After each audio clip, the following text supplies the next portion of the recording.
వికారాబాద్ జిల్లాలో కొడంగల్ పట్టణ కేంద్రంలో గత నెల 29న హత్యకు గురైన బాలుడు రాజాఖాన్ కుటుంబ సభ్యులను ఎమ్మెల్యే పట్నం నరేందర్ రెడ్డి పరామర్శించారు.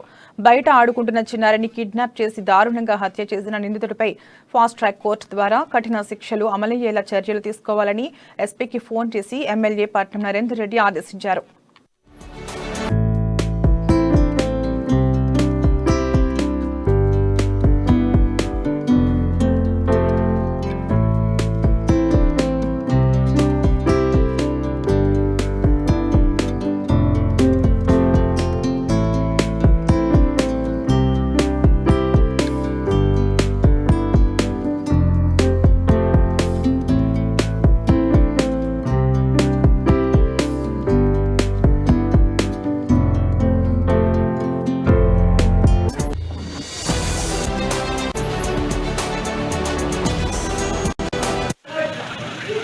వరంగల్లో గత 4 రోజుల క్రితం రజాఖాన్ అనే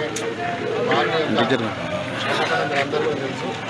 తెలంగాణ అంతా రాష్ట్రం అంతా కూడా చూసినారు. చాలా ఘోరం, చాలా బాధాకరం. ఇలాంటి సంఘటనలు ఏ ఒక్క పేరెంట్స్ కూడా మళ్ళీ పునరావృతం కావద్దు. పేరెంట్స్ కూడా ఎలాంటి పేరెంట్స్కి ఇలాంటి సంఘటన రావద్దు. దీని విషయంలో సీరియస్గా ఎస్పీ గారితో డిఎస్పీ గారితో కూడా మాట్లాడడం జరిగింది. ఫాస్ట్ ట్రాక్ కోర్టులో పెట్టి ఇమీడియట్గా శిక్ష పడేటట్టు మళ్ళా ఎలాంటి సంఘటన జరగకుండా కొడంగల్లో సీరియస్గా ఫాస్ట్ ట్రాక్ కోర్టు పెట్టడం జరుగుతుంది. ఎస్పీ గారు కూడా చెప్పడం జరిగింది. అదే కాకుండా ప్రభుత్వం దృష్టికి తీసుకుపోయి కేటీఆర్ గారి దృష్టికి తీసుకుపోతాం, హోంమంత్రి గారి దృష్టికి తీసుకుపోయి దీన్ని సీరియస్గా తీసుకొని ఇలాంటి కేసులు మళ్ళీ ఎక్కడ కూడా జరగకుండా కొడంగల్ నియోజకవర్గంలో ఎక్కడ జరగకుండా చాలా సీరియస్గా తీసుకుంటాం. అదే కాకుండా కొడంగల్ టౌన్లో కూడా చాలా గంజాయి అమ్ముతూ ఉన్నారు. ఇప్పుడే మా దృష్టికి వచ్చినాయి. డిఎస్పీ గారితో ఎస్పీ గారితో మాట్లాడినాం.